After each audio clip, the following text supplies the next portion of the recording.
I started this YouTube channel because the artist that I was working with kept telling me that my rants, which I tend to fly off into during sessions, were helpful to them and that they learned a lot from them, and I should put them up on YouTube. And that's cool and all, and I'm glad it's helpful and all that, but I always tell them that the only reason I know this stuff isn't because I'm necessarily smart or anything, but because I've just had so many failures and all the mistakes I made. Essentially, I did all the things that I now advise them not to do.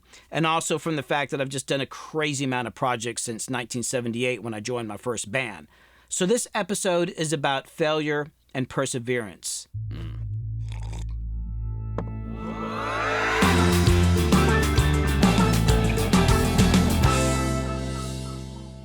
Over time, as we grew in the business, we got more and more stuff.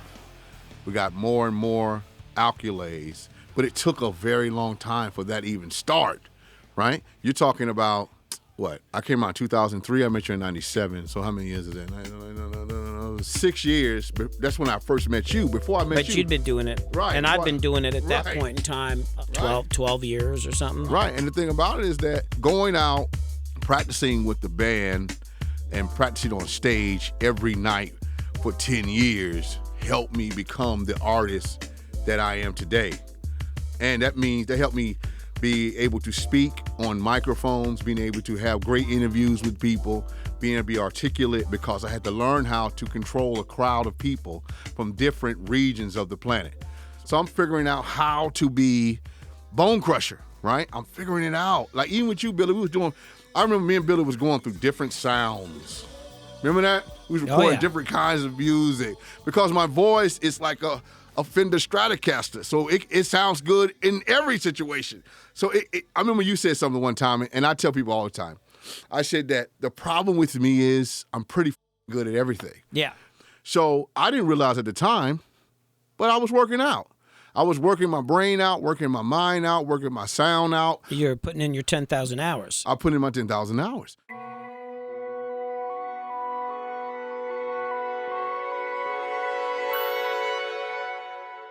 My name is Andy Falco, and I play guitar in a band called the infamous Stringdusters.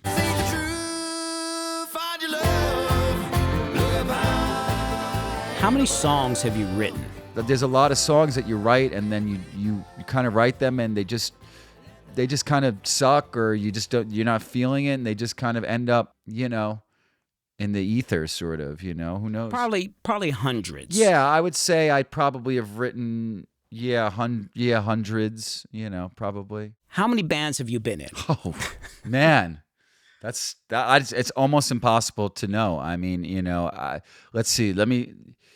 You've probably done thousands of gigs. Oh, easily. Yeah, many thousands. Yeah, I mean, for 20 years, How long did you have to practice playing guitar, like learning to play guitar from the time you started to the time that you could just kind of get in any band? How many years would that have been? Still counting.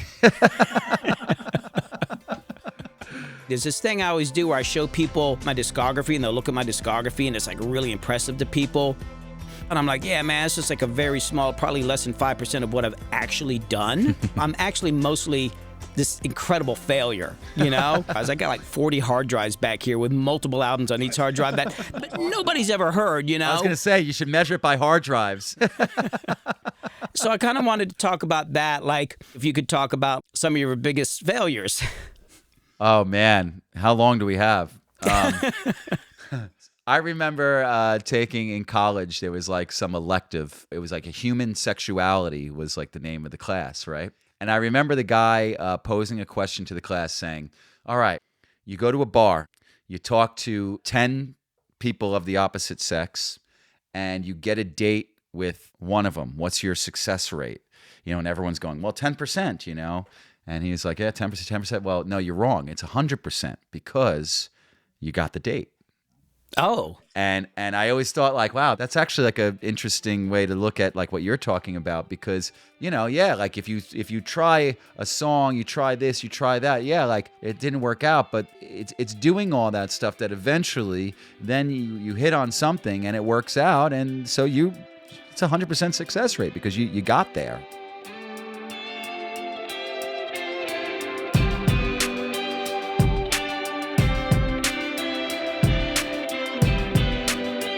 I'm Jason Kingsland, producer, mixer, engineer.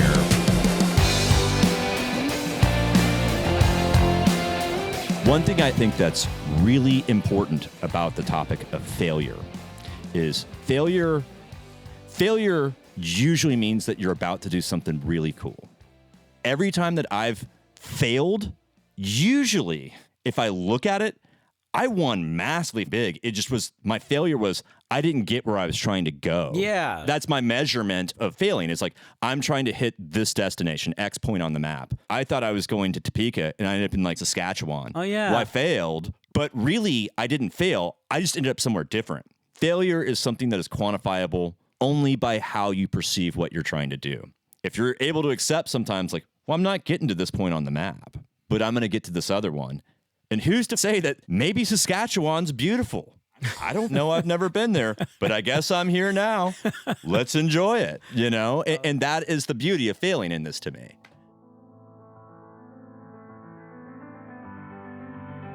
It's quantity and quality.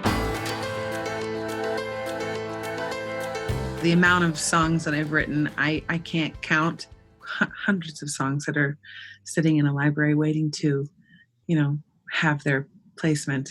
And we choose 10 or 11 to be on a record. So yeah, it's just a lot of material, a lot of nonstop. Probably a lot of bad songs too that you don't want to remember, but you have to work your way through the bad ones. I remember them. I choose not to remember them. There's a lot of songs that just don't belong anywhere. Sometimes those songs just need to stay in a box. But I tell people there's going to be so many things that you do that are going to fail. When you fail at something, you should actually be really excited, because what it means is that, I'm one step closer to finally succeeding. So if you got to fail 9 times to get a 10, so like, only 8 more to go. Yeah, no, I like that. I will fail falling up. I'm not going to fall down and stay down. I'm falling on a flight of stairs. So I'm falling up a flight of stairs. Every time I fall, I just get back up, but I'm a couple steps closer.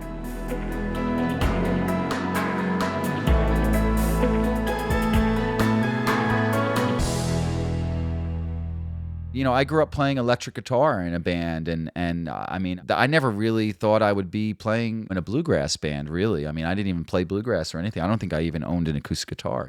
So I put everything into this electric band and just trying to make that work and writing songs for that. And that was sort of my whole focus. And it never did go anywhere, But you fast forward to now, our band, when you look at the band that we have, all of those sensibilities, the jam sensibilities and the even sonically, like when we make records, we bring in these other influences. It was a failure as far as spending all that time playing electric music, what I was doing and the type of music I was doing. But really that translated directly into what we're doing now. This thing's kind of a raffle in a way. The more tickets you buy, the more chances to win. And working is buying a ticket. Every day you show up to work is every day you're getting a ticket. If you show up and do a good job, you will be recognized at some point. I have found that to be universally true. You will take some earnings back from the pod. It takes a very strong-willed, very passionate, very tunnel vision, stubborn person to succeed in the music business. Because if you don't have that in your gene and your DNA, it's not going to work for you. You're going to quit. And anybody that's ever been successful in this business know that it's going to be a million times things are not going to go the way that you think they should go. And you just have to bite the bullet and just say, well, okay, cool, that ain't the road I need to go down. Let me try another road. Thanks for watching. Remember to hit the subscribe button, leave a comment, or ask me some questions, and come back for more.